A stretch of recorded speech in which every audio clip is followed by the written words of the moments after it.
Rebecca thought the two frozen bodies in the snow were just ice sculptures, until she saw the steam rising from their nostrils and realized she had minutes, not hours, to save two dying creatures that would change humanity's place in the universe forever. Rebecca Stone knelt beside the weather monitoring equipment, her thermal gloves struggling to adjust the frozen sensor array. Wind howled across the Arctic wasteland, carrying ice crystals that stung any exposed skin. She had been at the research station for 8 months now, choosing this isolation deliberately. The memories of her husband's funeral still felt too raw for normal civilization, too painful for the sympathetic looks from colleagues who did not know what to say. Here, there was only wind and ice, and the simple task of recording data that would help future generations understand climate patterns. The storm had been building for 3 days. Rebecca checked her tablet, noting the barometric pressure dropping faster than her models predicted. She would need to secure the solar panels soon or risk losing power for a week. As she turned toward the equipment shed, something massive and dark caught her attention on the ridge beyond the station. Two shapes lay crumpled in the snow. At first, Rebecca thought they were ice formations, strange sculptures created by the wind's artistic hand. But steam rose from them in faint wisps, visible even through the blizzard's fury. Her scientific training warred with simple curiosity. Protocol said to photograph unusual phenomena and report to the main research facility. Her heart said something entirely different. Rebecca trudged through knee-deep snow toward the shapes. As she drew closer, her breath caught.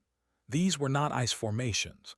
Scales covered their bodies, each one the size of her hand, ranging from pale blue to deep crystalline white. Wings lay folded against serpentine bodies, membranes torn and frost-damaged. Faces with closed eyes and long snouts reminded her of the Chinese dragon art she had seen in museums, but these were real and dying. The creatures were enormous. Even collapsed and curled against the cold, they stretched longer than her research station. Rebecca's mind raced through possibilities. Unknown species, hallucination from isolation, some kind of elaborate hoax, but the steam from their nostrils, the slight rise and fall of their massive chests, the way ice formed on their scales spoke of genuine life struggling against the elements. She touched one creature's flank carefully. The scales felt like frozen metal, so cold they burned even through her gloves. But beneath that icy exterior, she detected faint warmth, as though a furnace deep inside was fighting a losing battle. The dragon's eye cracked open slightly, revealing an iris like a glacier under sunlight, blue and ancient and aware. Images flooded Rebecca's mind. Not words but impressions, stars wheeling overhead, ice worlds crumbling, desperate flight, two staying behind, too old, too slow. Let the young survive, acceptance of death. Then darkness and cold in the long fall through atmosphere, pain, fatting, ending. Rebecca jerked her hand back, gasping. The dragon's eye closed again. Whatever these beings were, they were intelligent and they were dying. She looked between the two creatures and her station. The rational part of her brain calculated impossibilities. They were too large to move. She had no equipment capable of lifting such mass. Her heating system was designed for one human in a small building, not two giant reptilian aliens. Reporting this would take hours even if communications worked properly in this storm. And by then, these creatures would be frozen solid. Her husband had died pulling hikers from an avalanche. He could have waited for the rescue team. He could have prioritized his own safety. But he had seen people in danger and acted immediately, trusting his training and his heart.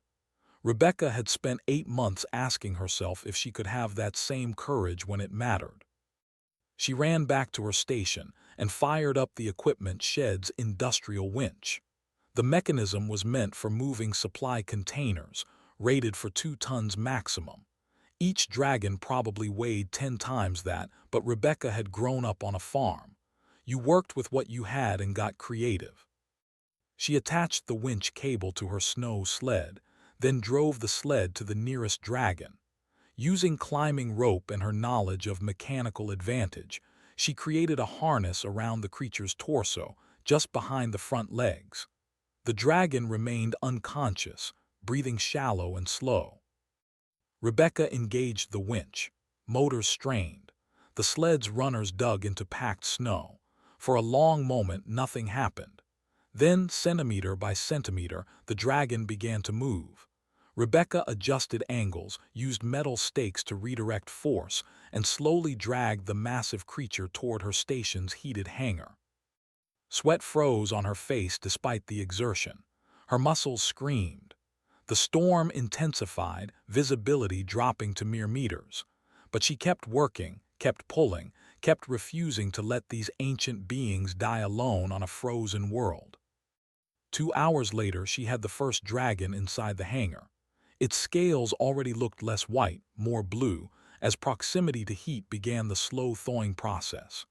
Rebecca stared at the second dragon still outside, then at the storm, then at her trembling hands. She grabbed a protein bar, drank water, and went back into the blizzard. There was still work to do. The second dragon took 4 hours to move. By the time Rebecca collapsed against her station's interior wall, dawn was breaking somewhere beyond the storm clouds. Her body felt like it had been run over by machinery. Every muscle ached. Her fingers had lost feeling twice and required careful warming to prevent frostbite. But both dragons now lay in her heated hangar, and that was what mattered. She set up industrial heaters around them, positioning the units to provide gradual warmth rather than sudden temperature shock. Thermal blankets designed for emergency equipment protection became makeshift coverings for wing membranes and exposed areas. Rebecca moved on autopilot, her veterinary training from her undergraduate years surfacing, despite the massive scale difference between these creatures and the farm animals she once treated. The dragon's scales began changing color as warmth returned to their bodies. The smaller one shifted from frost white to deep emerald green, scales catching light like cut gemstones. The larger dragon's coloring revealed itself as sapphire blue with silver highlights along the spine and wing bones. Their faces, relaxed in unconsciousness, held a majesty that made Rebecca's chest tighten with unexpected emotion. She had come to the Arctic to escape feeling anything. Grief had hollowed her out so thoroughly that even the cold seemed warm by comparison. Yet here she was, fighting exhaustion to save two impossible beings she had only met hours ago. Her husband would have laughed at the irony. He always said she cared too much, felt too deeply, let the suffering of others become her own burden. Rebecca had thought that part of her died with him. The emerald dragon's eye opened. This time the mental contact came clearer, sharper, like tuning a radio to the correct frequency. Rebecca saw vast ice fields under purple skies, cities carved from frozen methane, beautiful and ancient.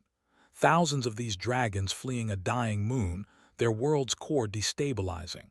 Ships overloaded with refugees. A decision made by two who had lived millennia already. She understood now. These were elders, leaders who chose sacrifice so younger generations might survive. They had stayed behind to ensure evacuation proceeded smoothly, knowing full well they would die with their world. But their small vessel malfunctioned during what was meant to be a ceremonial final flight. They crashed here instead of dying with dignity on their home.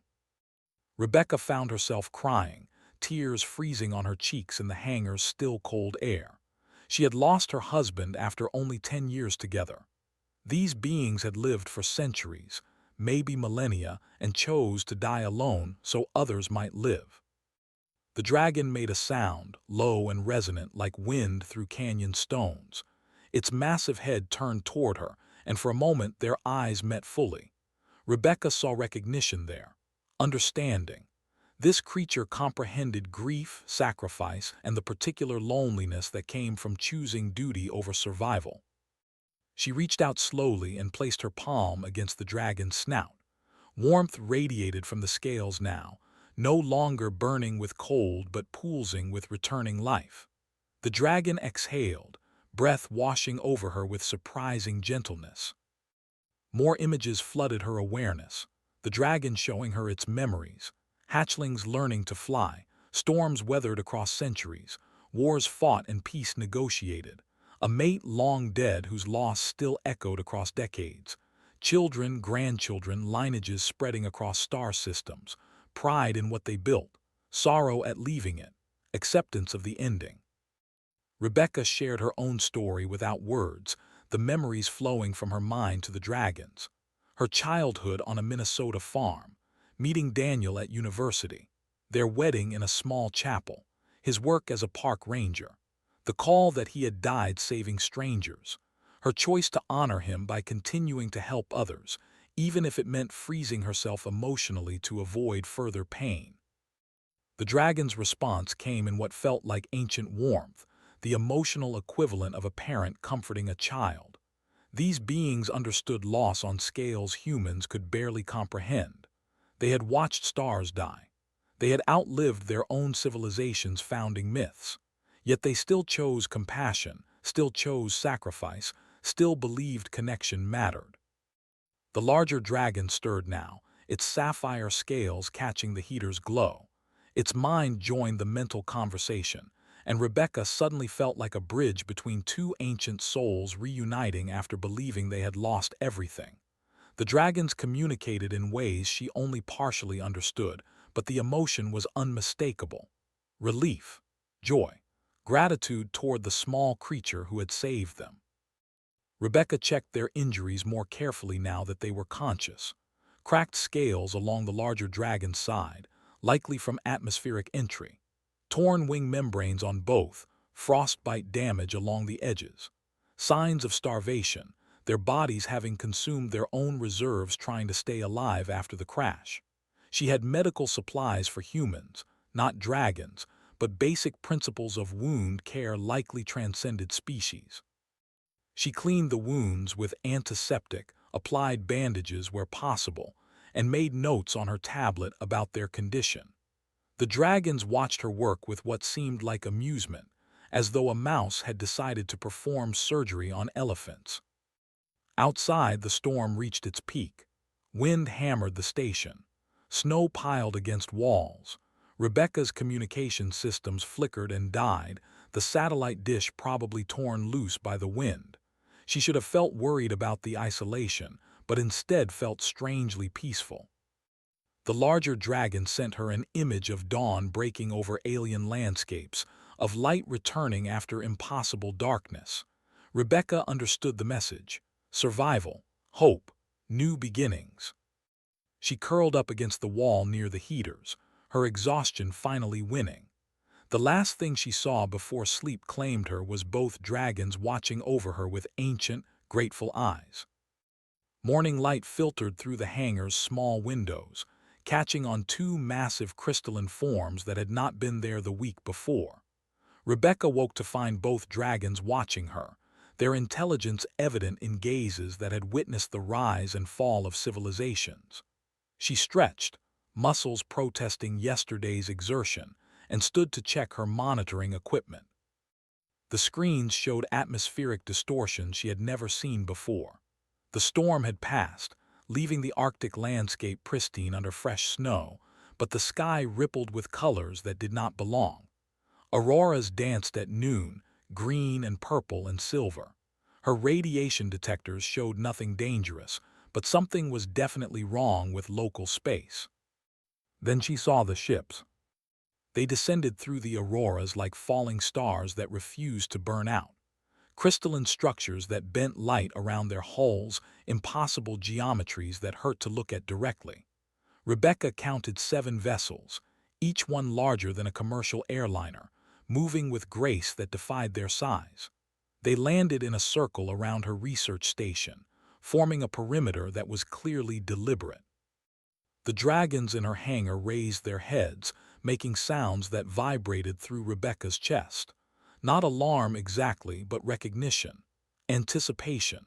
She grabbed her coat and moved toward the hangar door. Figures emerged from the ships. More dragons, these ones armored in materials that glowed with contained energy. They moved in formation, disciplined and purposeful. At their head walked a dragon whose scales were burnished gold, wearing armor that marked him as someone important. Weapons hummed at their sides, not pointed at her but definitely ready. Rebecca stepped outside, positioning herself between the new arrivals and her hangar. The gesture was probably meaningless given the size difference, but she refused to simply stand aside. She had spent all night saving those two elders, and she was not about to let anyone hurt them now. The gold-scaled dragon approached, and Rebecca felt translation technology activating, some device reading neural patterns and converting them to comprehensible information. His voice came through as deep and formal, each word carefully chosen. "I am Commander Silvius of the Imperial Guard. We have tracked a distress beacon to this location. You will stand aside and allow us access to the building." Rebecca crossed her arms. "Those dragons are injured and recovering. I don't know who you are or what you want, but they're under my protection." Several guards made sounds that might have been laughter. Silvius tilted his head, studying her with eyes that had seen countless battles. "Your protection. You are aware those are the Frost Emperor and Empress, yes? The rulers of the Draconic Concordat, missing for 3 cycles and presumed lost." Rebecca felt her stomach drop. Emperor, Empress. The 2 elderly dragons she had been bandaging and feeding were royalty. She glanced back at the hangar, then at Silvius, then back again. "I didn't ask for their credentials," she said finally. "They were dying in the snow. I helped them. That's all that matters." Silvius moved closer, looming over her. Rebecca had to crane her neck to maintain eye contact. The commander's expression was unreadable, but his tone carried dangerous undertones. "And we are grateful, truly, but we must verify their condition and ensure no harm was intended. Your world is primitive by Concordat standards. Unknown. You could be an opportunist, a spy, an agent of hostile powers who deliberately brought them here." "With what technology?" Rebecca shot back. "I'm a climate researcher working alone in the Arctic. I can barely keep my heating system running. You think I have the capability to kidnap dragons who can fly through space?" The hangar door opened behind her. Both elder dragons emerged, moving slowly but with clear purpose. The guards immediately dropped into defensive postures, but Silvius raised a wing to halt them. The Emerald Dragon, the Empress apparently, sent out a wave of mental communication that Rebecca felt like warm pressure. She saw Silvius's expression shift from suspicion to shock to something like awe. The other guards bowed deeply, weapons lowered. Whatever the Empress said, it was carrying significant weight. The Sapphire Dragon, the Emperor, approached Silvius directly. More mental communication passed between them, too complex and rapid for Rebecca to follow. But she caught impressions. Vessel failure, crash landing, freezing, small creature finding them, impossible effort to move them, warmth, healing, asking nothing in return. Silvius looked at Rebecca with new eyes. "They say you saved their lives, that you worked through a killing storm to bring them to safety, that you asked nothing of them, expected no reward, simply acted because they needed help." Rebecca shrugged. "That's what decent people do, help when help is needed." "The Concordat has made contact with 47 species across 12 systems," Silvius said slowly. "Not one has ever helped without demanding payment, territory, or political advantage. Your kind is unknown to us. We had no idea intelligent life existed on this world." "Well, surprise," Rebecca muttered. "We're here, and some of us actually give a damn about others." Movement from above drew everyone's attention. Another ship descended, this one larger and more ornate than the others. It landed with impossible lightness, and a ramp extended. The dragon that emerged made Rebecca's breath catch. He was younger than the elders but carried himself with unmistakable authority. His scales were deep crimson edged with gold, and his eyes held grief barely constrained. The guards parted for him instantly. Silvius bowed so low his snout nearly touched the snow. The Emperor and Empress made sounds of joy and sorrow combined. The young crimson dragon rushed to them, and Rebecca witnessed a family reunion that transcended species. The way they twined necks, the sounds they made, the sheer emotion radiating from all three spoke to bonds deeper than politics or power.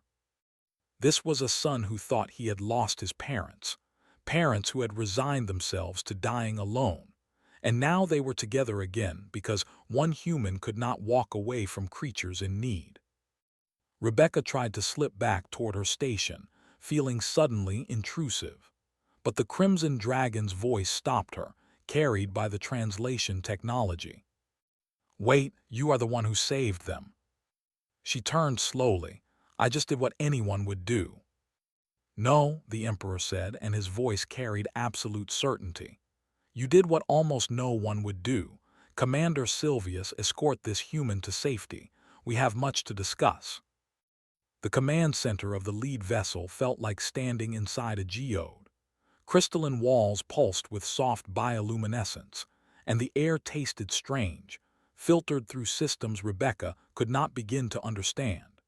She sat in a chair that had been hastily resized for human proportions, watching as medical specialists examined the elder dragons with instruments that hummed and glowed.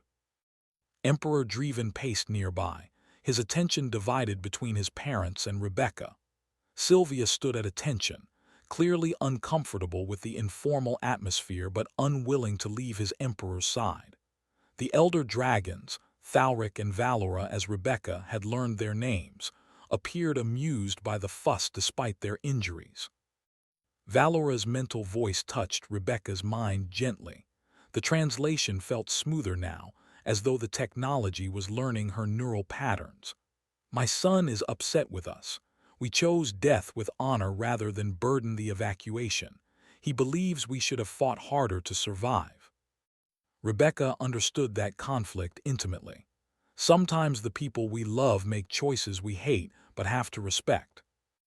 "Wise words from one so young," Thalric rumbled, his physical voice like grinding glaciers. "Your species measures life in decades, yes. We have lived for 3,000 of your years. We remember when your people were just learning to forge bronze, and yet you speak with the weight of hard experience." "Loss ages you fast," Rebecca said quietly. "Doesn't matter if you live a century or a millennium, grief hits the same." Dreven stopped packing and fixed her with an intense stare. "Commander Silvius explained your situation. You are alone here by choice, mourning your mate. I understand that pain. My own partner died in the evacuation, crushed when a docking bay collapsed. I thought I had lost my parents too. These past cycles have been dark." Rebecca met his gaze. "I'm sorry for your loss, both of them almost." "Which is why your actions carry such weight," Dreven said. "You were drowning in your own grief, yet you still dove into a storm to save strangers. My parents say you worked until you collapsed, that you shared your own pain with them as honestly as they shared theirs with you." "They were dying," Rebecca said simply. "Nothing else mattered." Silvius made a sound that might have been frustrated disbelief. "Majesty, she truly does not understand what she has done. The debt the Concordat owes her, the political ramifications, the fact that she saved the imperial line from extinction." Rebecca frowned. "I'm not looking for payment. I didn't save them for politics. I saved them because they needed help and I could provide it." "And that is precisely why this is so unprecedented," Valora said, her mental voice warm with affection. "Every species we have encountered operates on transactions, aid given for aid expected, resources exchanged for territory, lives saved in return for political concessions. But you acted with pure altruism. It confuses them deeply." Dreven began packing again. "Our culture is built on honor and debt. When someone saves a life, especially a royal life, they are owed recompense of equal value. We offer territory, wealth, titles, technology, whatever the savior desires." "And I desire to go back to my research station and continue my climate monitoring," Rebecca said. "I'm glad your parents are okay. I'm glad you found them. But I don't want anything except maybe help repairing my satellite dish since the storm damaged it." The silence that followed felt heavy. The medical specialists paused their work. Sylvius looked like he had been struck. Even the elder dragon seemed taken aback. Finally, Thalric laughed, a sound like thunder rolling across canyons.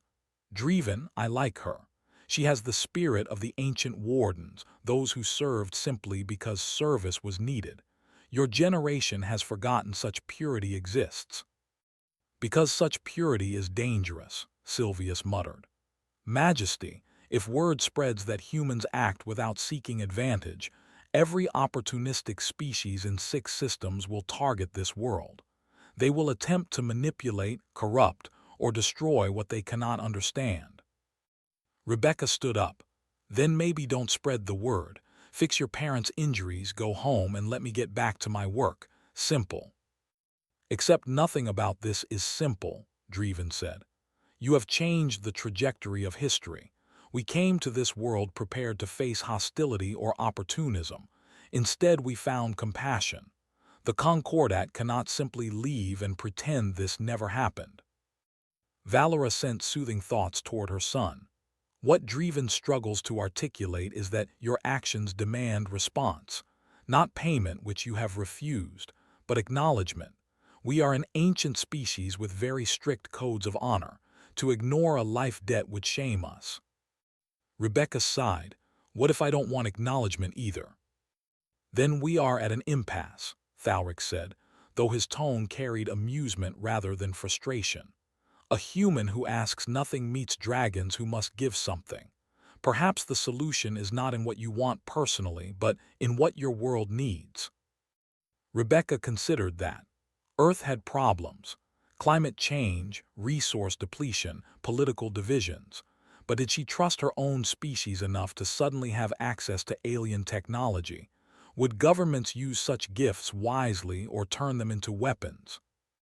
I need time to think, she said finally. This is too big for one person to decide.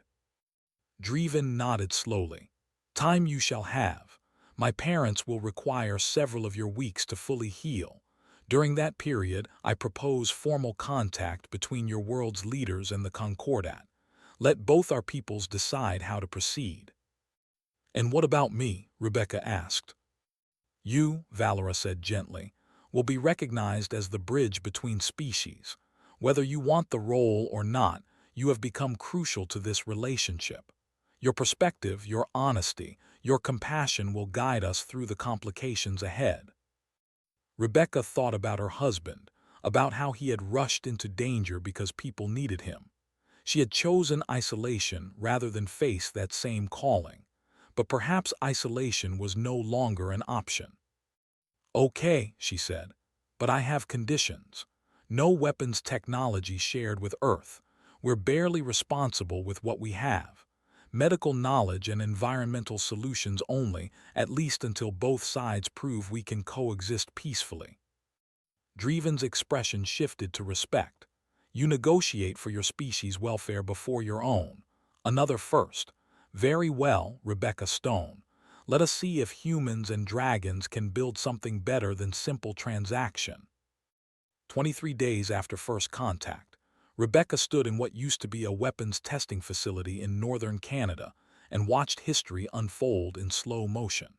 The Canadian government had cleared the remote base and transformed it into neutral ground where humans and dragons could meet without either side feeling vulnerable. Massive heated structures now housed Concordat representatives, while human delegations arrived by helicopter and cargo plane.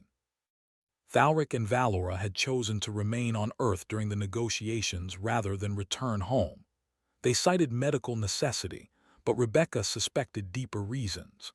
The elder dragons had found something here that resonated with them, some quality they had not expected to encounter. They spent hours in mental conversation with her, asking endless questions about human history, culture, and the short, intense lives that characterized her species. You burned so quickly, Valera observed one evening as they sat together watching the aurora. The phenomenon had become constant since the Concordat ships arrived, some side effect of their power systems interacting with Earth's magnetic field. 70 or 80 of your years at most, yet you pack such passion into every moment. We live for millennia and sometimes forget to truly live within those years. Rebecca pulled her coat tighter against the cold. Maybe that's the advantage of knowing our time is limited. We can't afford to waste it. Or the disadvantage, Thowrick countered. You make decisions with such haste, plan only decades ahead rather than centuries. It causes conflict, chaos, brilliant creation, and terrible destruction all tangled together. Over the following weeks, Rebecca found herself translating not just language but fundamental philosophy. Human diplomats struggled to understand dragon concepts of multi-generational planning and honor-based social structures.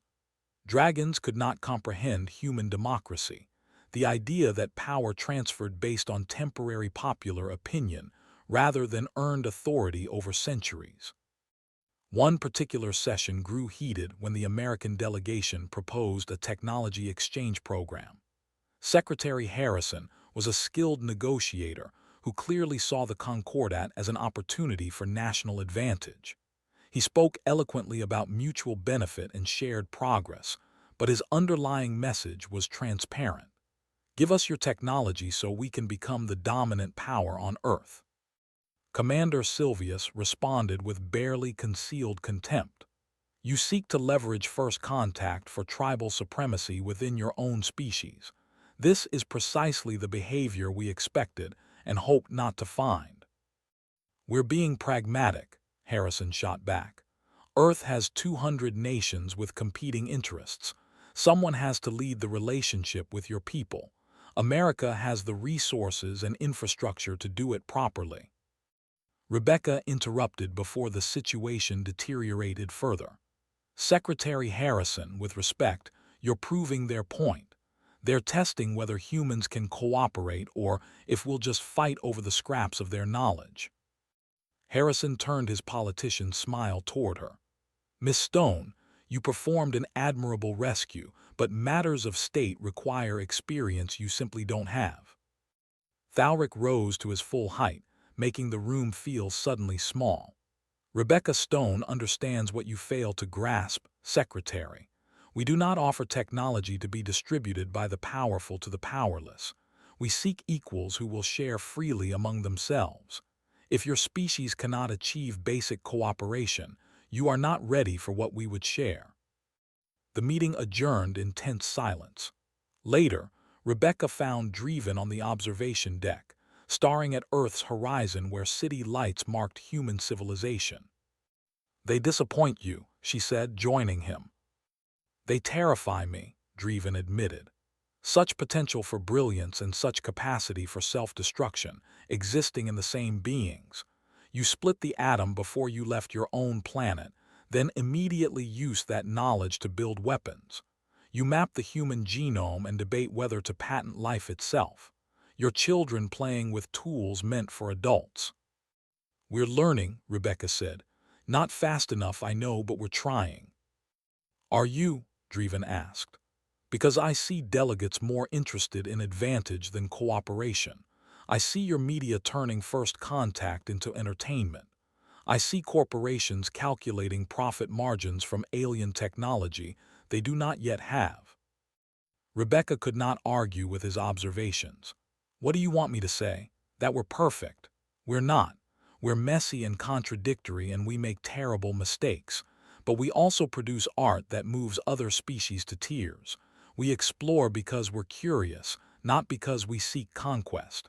We're capable of incredible compassion when we choose to embrace it. When you choose, Dreven repeated. That is the question, is it not? Which choice will humanity make? Over the next week, Rebecca worked behind the scenes to assemble a different kind of delegation. She reached out to scientists, doctors, environmental activists, people who had dedicated their lives to helping others rather than accumulating power. She convinced them to present a unified proposal to the Concordat, one that bypassed traditional government channels. The presentation took place in a smaller setting. Dr. Yuki Tanaka, a climate scientist from Japan, led the discussion. Her proposal was simple and radical. Establish joint human-dragon research stations in the Arctic, Antarctic, and other remote locations. share environmental data and work together to address Earth's climate crisis. No weapons, no territorial disputes, just cooperation on existential threats.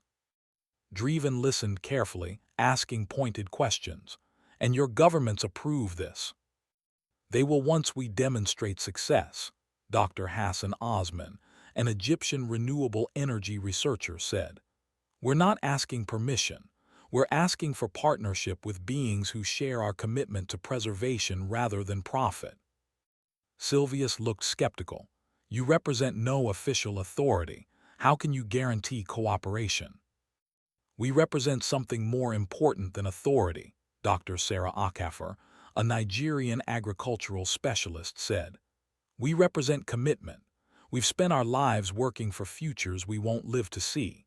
That's not so different from your multi-generational thinking, just compressed into human timescales. Rebecca watched the elder dragons during this presentation. They leaned forward, genuinely engaged in ways they had not been during governmental meetings. Valora sent private thoughts to her son, urging him to listen closely. Finally, Thalric spoke. This proposal has merit. It avoids the pitfalls of governmental power struggles. It focuses on genuine need rather than opportunistic gain. It demonstrates the best qualities of your species rather than the worst. My parents believe in you, Dreven said, looking at the assembled scientists. They see in you what Rebecca demonstrated, that humans are capable of acting for the good of others. I want to believe it too, but I need proof. Then let us prove it, Dr. Tanaka said. Give us one research station, one joint project. Let us show you what humanity can achieve when we work together toward shared goals. The room fell silent as Dreven considered. Rebecca held her breath, knowing this moment would determine whether first contact became partnership or mere transaction. One station, Dreven said finally. Here in the Arctic where my parents were saved, staffed by both species, focused on climate research and environmental restoration. If this succeeds, we expand. If it fails, we reconsider our entire approach to your world. Agreements were signed that night, not by governments but by individuals willing to take personal responsibility for humanity's reputation among the stars. 4 months after first contact, Rebecca found herself aboard a Concordat vessel approaching Verglas, the ice moon Thalric and Valora had abandoned to die with. The ship carried a mixed crew of humans and dragons who had learned to work together despite their many differences. Young dragons named Kestrel and Meridian had become friends with human scientists Dr. Chen and Maria Flores.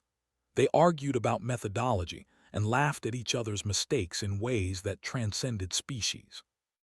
Rebecca watched Verglas grow larger in the viewport. The moon was beautiful in its dying, crystal formations catching distant starlight, frozen methane seas locked in permanent twilight. But instruments showed the truth. The core was destabilizing, tearing itself apart from within. Verglas had maybe 3 more years before final collapse. Thalric stood beside her, his presence comforting despite his massive size. I thought I would never see this place again. I made peace with dying here, became comfortable with the ending. Now I return as a visitor to my own tomb. Does it bother you? Rebecca asked, coming back. No, Thalric said. It brings closure and purpose. There is work to be done here before Verglas dies completely. The mission had been Rebecca's idea. Historical records showed Verglas had been evacuated in tremendous haste, with many cultural artifacts and scientific records left behind. More importantly, Concordat scientists had detected faint life signs in the deepest vaults, places protected by ancient preservation technology. If those signs were accurate, there might be dragon eggs still waiting for rescue. The landing was controlled chaos. Human engineers worked alongside dragon technicians to establish a base camp in what had been the royal palace. The structure was magnificent even in ruin, ice carved into soaring columns, chambers that caught and refracted light into impossible colors. Valora walked through the halls slowly, touching walls and whispering to ghosts only she could perceive. Rebecca organized search teams.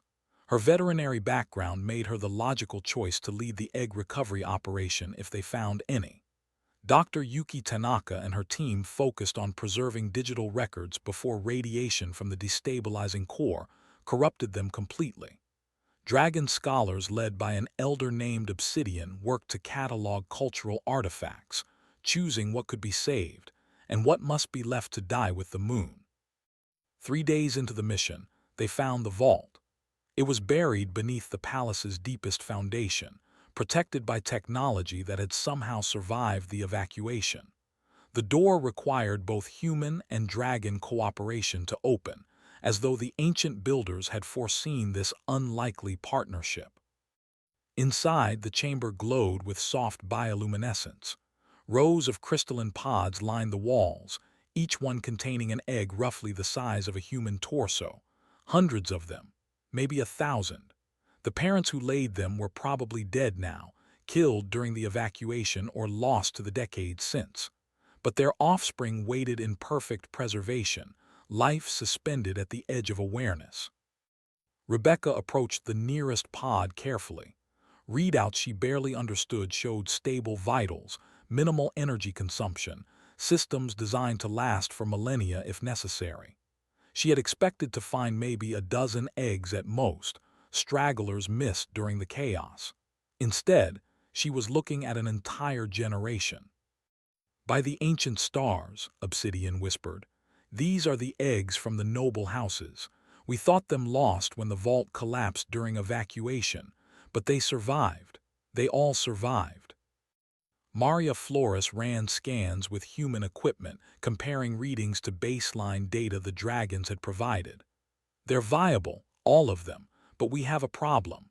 The preservation systems are drawing power from the moon's core.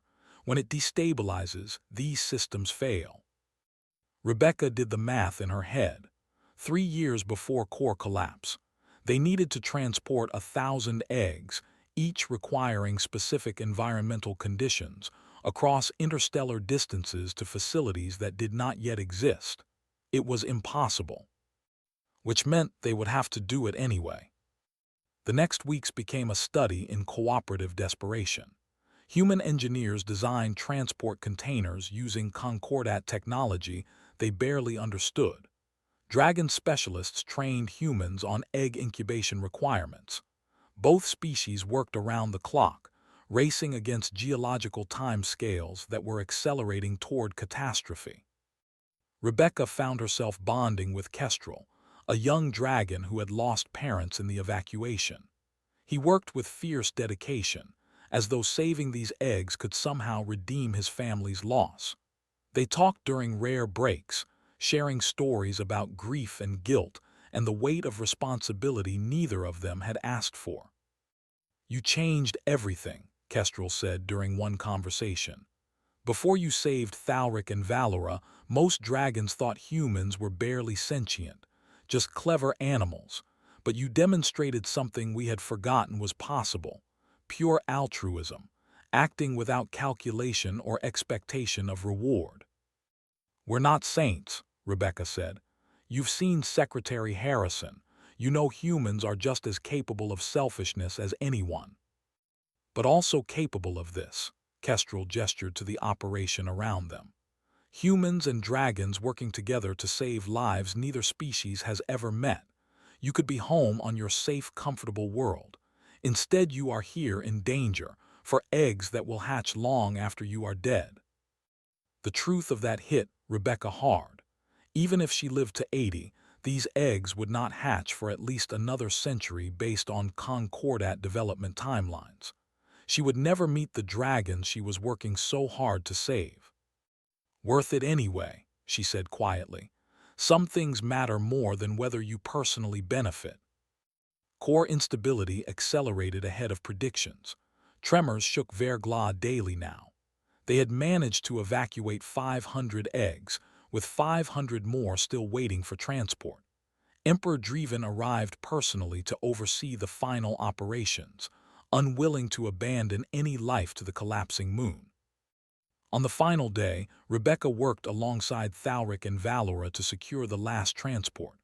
The elder dragons had insisted on being part of the recovery, working despite their advanced age and still healing injuries. As they loaded the final egg, a massive quake struck. The vault ceiling cracked. Crystal supports began to fail. "Move," Dreven roared, herding humans toward the exit. Rebecca stumbled, caught by falling debris. Thalric shielded her with his body, taking the impact of ice chunks the size of cars. The old dragon grunted but held position until Rebecca scrambled clear. They ran together, the last ones out as the vault collapsed behind them. They made it to the ship with minutes to spare. As Verglas tore itself apart, Rebecca stood in the observation deck watching an entire world die. But the 1,000 eggs they had rescued were safe, tucked into specially designed facilities on the Concordat home world and Earth both. A generation saved. A future preserved. Valora stood beside her, mental voice quiet with emotion. "You humans burned so briefly, but oh, what light you create in your short time." 6 months after leaving Verglas, Rebecca received a message. The first eggs were beginning to show signs of early hatching. The scientists wanted her there when it happened. They had built a facility in Antarctica, a joint human-dragon research station where the rescued eggs could be properly cared for. Rebecca packed her bags, thinking about her husband and the choice he made in the avalanche. She had spent so long running from that kind of commitment, afraid of losing anything else she cared about. But some things were worth the risk of heartbreak. The hatchling emerged into a world its parents never imagined. Humans and dragons working together. Scientists from both species monitoring vital signs, taking notes, learning from each other. The baby dragon opened eyes that held the future of two species learning to coexist. Rebecca smiled, knowing she had found purpose beyond grief. Her work was just beginning.